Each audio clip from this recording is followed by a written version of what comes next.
శ్రీమాత్రే నమః.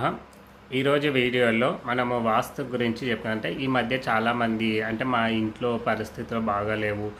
మేము కొంతమంది అంటే కొంతమంది వాస్తు తెలిసిన వాళ్ళు మాకు కొన్ని అంటే ప్రాబ్లమ్స్ చెప్పిండ్రు. అంటే కొన్ని ఇంట్లో కొన్ని మార్చుకోవడం వల్ల ఇబ్బంది అయితే చాలామంది ఇట్లా నాకు కొంతమంది ఫోన్ చేసి అడిగిండ్రనమాట. అంటే పలానా వాస్తు నుంచి ఇబ్బంది పడుతున్నామంట, మా దగ్గర డబ్బులు లేవు. వాళ్ళేమో కొన్ని గోడలు మార్చుకోమన్నారు, కొన్ని కిటికీలు పెట్టుకోమన్నారు. అంటే ఒక డోర్ తీసి ఇంకొక దగ్గర పెట్టుకోమని చెప్తున్నారు.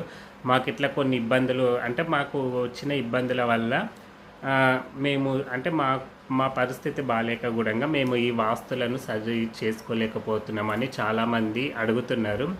అయితే నేను ఒక్క విషయం మాత్రం క్లియర్‌గా చెప్పగలను. చాలా వాటికి మనము వాస్తును నమ్మకపోవడమే చాలా బెటర్. వాస్తు అనేది కేవలము నేను ఒకసారి ఒక వీడియో గూడంగా పెట్టినాననమాట. వాస్తును నమ్మాలా? నమ్మకూడదా? అనేది.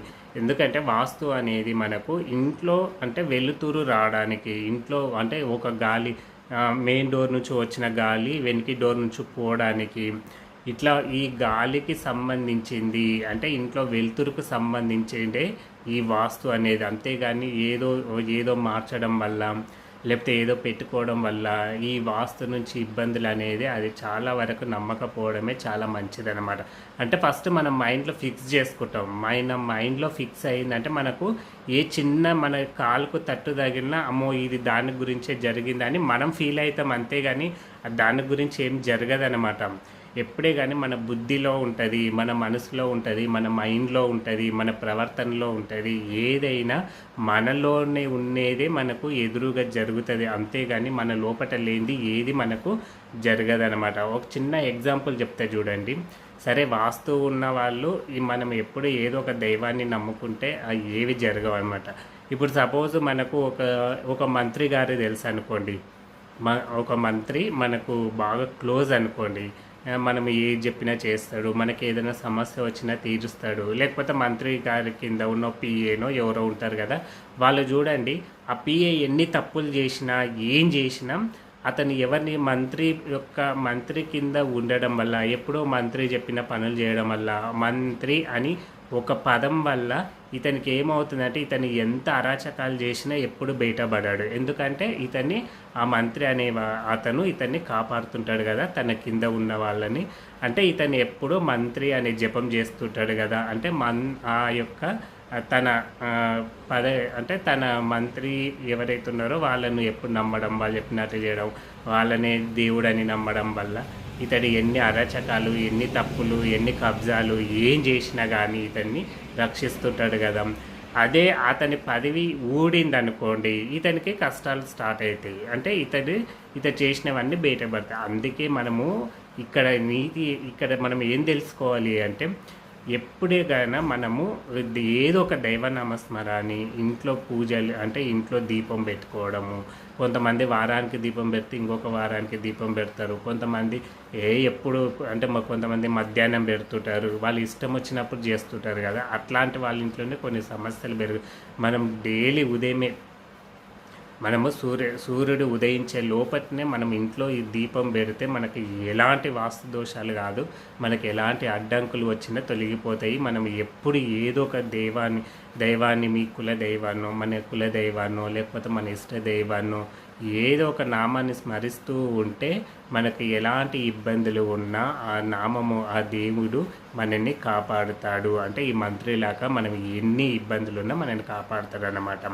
అంతేగాని మనం ఏ దేవుని నమ్మకుండా ఈ జాతకాలు చెప్పే వాళ్ళను, లేకపోతే ఎవరో మంచి చెప్తున్నారంట వాళ్ళని నమ్మడము, ఈ గురువును ఆ గురువును ఇలా అందరి కాళ్ళ మీద పడతాం. కానీ మన ఇంట్లో మన పూజా మందిరంలో ఉన్న దేవుని కాళ్ళ మీద మాత్రం ఎప్పుడు పడమన్నమాట. ఇప్పుడు గుడికి వెళ్తాం, గుడిలో ఉన్న దేవుని కాళ్ళ మీద మనం పడతామా? పడలేం కదా, బయటికి దొబ్బుతాడు అయ్యగారు. మన పూజా మందిరంలో విగ్రహాలు ఉంటాయి, ఫోటోలు ఉంటాయి. కనీసం వాళ్ళ పాదాలు పట్టుకునే అధికారం మనకుంది కదా మన ఇంట్లో. కానీ ఎవరైనా అలా చేస్తారా? చెయ్యరు. ఎటు తిరిగి వీళ్ళను నమ్మడము, మోసపోవడమే తప్ప మన ఇంట్లో ఉన్న దేవుడు ఉన్నాడు, మా ఇంట్లో దేవుడు ఉన్నాడు అని నమ్మకంతో ఎవరైనా ఉన్నారా? ఫస్ట్ మన ఇంట్లో దేవుడు ఉన్నాడు అని నమ్మితే ఖచ్చితంగా మన జీవితంలో అద్భుతాలు అనేవి మనకు వచ్చే కష్టాలు తీరుతాయి. మనకి ఎన్ని వాస్తు దోషాలు ఉన్నా ఉన్నా తొలగిపోతాయి. అయితే వాస్తు అనేది కేవలం గాలి కోసమే. ఇప్పుడు చూడండి, ఇప్పుడు బండ్ల మీద వెళ్తుంటారు కదా, ఇప్పుడు బండ్లు నడిపే వాళ్ళకు, టూ వీలర్స్ నడిపే వాళ్ళకు బాగా తెలిసి ఉంటుంది. ఇప్పుడు మనకు ఎదురుగా గాలి వచ్చింది అనుకోండి, మన నోట్లోకి ముక్కులోకి పోయి మనకి ఏమనిపిస్తుంది, ఏదో ఊపిరి పట్టనట్లు అనిపిస్తుంది కదా. ఇంట్లో కూడా అంటే మన మెయిన్ డోర్ నుంచి వచ్చిన గాలి ఎదురుగా ఇంకొక డోర్ ఉంది అనుకోండి, ఆ డోర్లో నుంచి వెనక్కి వెళ్ళిపోతుంది అనమాట గాలి. అంటే చెడు గాలి, మంచి గాలి ఏదైనా సరే సడన్గా ఇంట్లోకి వచ్చిన గాలి వెనక్కి డోర్ నుంచి వెళ్ళిపోతుంది.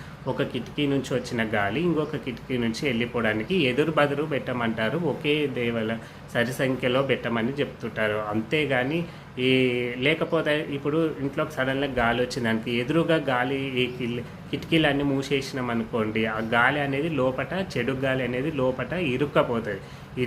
ఇరుక్కపోవడం వల్ల మనకి ఏమవుతుందంటే ఒక్కొక్కసారి ఊపిరి ఆడక, ఇంట్లో ఉన్న వాళ్ళకు ఊపిరి సరిగా ఆడకపోవడము, ఎప్పుడు ఏదో రోగము, వాళ్ళకు ఎప్పుడు నీరసంగా ఉండడం, ఇలాంటి రోగాలు ఎక్కువగా వస్తాయి అన్నమాట.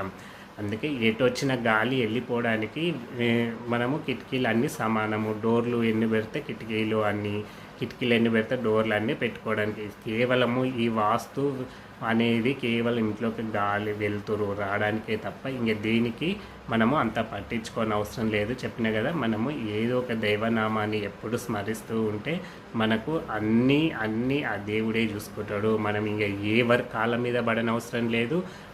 ఏ గురువు గారులను మనం ఈ ఇంట్లో ఈ కిటికీలు, డోర్లు అవన్నీ మార్చని అవసరము లేదు. మనకు మొత్తము ఆ దేవుడే మనని రక్షిస్తాడు. ఇంట్లో ఉన్న దేవుని నమ్ముకోండి. ఇంట్లో అందరూ ఫోటోలు పెట్టుకుంటారు, ఆ ఫోటోలు, విగ్రహాలు. కొంతమంది అయితే మేము కాశీ నుంచి తెచ్చినాము, మేము ఇక్కడి నుంచి తెచ్చినాము, అక్కడి నుంచి తెచ్చినాం ఫోటోలు అని చెప్తారు. కానీ మళ్ళీ ఏమైంది, అవి ఫలితాలు చూపించట్లేదా ఇంట్లో అంటే మనకు నమ్మకం లేదు. మనకు నమ్మకం ఉంటే ఇంట్లో ఫలితాలు అనేవి వస్తాయి. మనము నమ్మకకుండా ఆ గుడికి వెళ్తే బాగా, ఈ గుడికి వెళ్తే బాగా, వీటి మీద ఆధారపడుతున్నాం కాబట్టి మనకి ఇంకా ఇబ్బందులు అనేవి ఎక్కువ వస్తాయి. ఫస్ట్ ఎవ్వరే కానీ ఈ వాస్తు దోషాలు ఉన్న వాళ్ళు, సరే మీరు చెప్పినట్లు మేము నమ్మము, మేము వాస్తుని నమ్ముతాము అనుకున్న వాళ్ళు ఈ చిన్న రెమెడీ చేయండి, ఖచ్చితంగా మీకు మంచి జరుగుతుంది. అంటే నమ్మని వాళ్ళకు నేను ఇంత చెప్పినా మేము వాస్తుని నమ్ముతాము, మీకేం తెలుసు అని కొంతమంది ఉంటారనమాట మొండి వాళ్ళు. మీకు తెలిసినట్లు మాట్లాడుతున్నారా, వాస్తు గురించి మీకు ఏం తెలుసు, చాలామంది మళ్ళీ కామెంట్స్ పెట్టేవాళ్ళు, ఎదురు ప్రశ్నలు వేసేవాళ్ళు ఉంటారు. కాబట్టి సరే అలాంటి వాళ్ళు, సరే మేము నమ్ముతాము, వాస్తుని నమ్ముతాము, మాకు ఏదో చిన్న రెమెడీ చెప్పండి అన్నవాళ్ళు చేసుకోండి, లేకపోతే వదిలిపెట్టేసేయండి. అయితే మీరు ఏం చేయాలంటే ఏదైనా ఒక రోజు మనకు స్ఫటికము, పిరమిడ్ అని దొరుకుతుంది. వాస్తుశాస్త్రంలో పిరమిడ్ గురించి చాలా చెప్పిండ్రు అనమాట.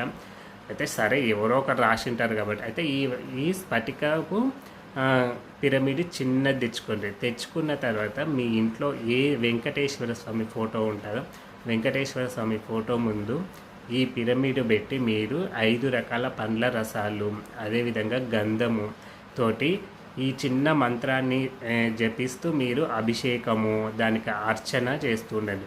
లేదు మీరు చేసుకోకపోతే ఎవరైనా బ్రాహ్మణ్స్ దగ్గరికి వెళ్తే కూడా వాళ్ళు చేసిస్తారనమాట. అంటే వాళ్ళు పూజ చేసి మీకు ఒక పళ్ళెంలో పెట్టి, చిన్న ప్లేట్లో పెట్టి వాళ్ళు అర్చన చేసి, వాస్తుశాస్త్రం అర్చన మంత్రాలు ఏదో చేసి మీకు ఇస్తారు. లేదు మేము ఇంట్లోనే చేసుకుంటాం అన్న వాళ్ళు చిన్న ప్లేట్లో ఈ స్ఫటిక పిరమిడ్ను పెట్టి 5 రకాల పండ్ల రసాలు, అదేవిధంగా గంధము, పసుపు, కుంకుమ వీటన్నిటిని ముందల పెట్టుకొని, పూలు పెట్టుకొని మీరు ఈ చిన్న మంత్రం ఓం వాస్తుదేవాయ నమః, ఓం పంచభూతాయ నమః, ఓం వాస్తుదేవాయ నమః, ఓం పంచభూతాయ నమః, ఇట్లా మన పసుపు, గంధము ఇవన్నీ తీసుకున్నాం కదా, ఒక్కొక్కటి వేయాలి. ఈ మంత్రాన్ని చదువుతూ ఇట్లా మనం అర్చన ఏ విధంగా చేస్తామో ఈ విధంగా, అంటే పూలతోటి, పండ్ల రసాలతోటి, పసుపు, కుంకుమ, గంధము, వీటి అక్షంతలు, వీటన్నిటితోటి మనము ఆ స్ఫటిక పిరమిడ్ను మనము వాటికి ప్రాణం పోయాలన్నమాట.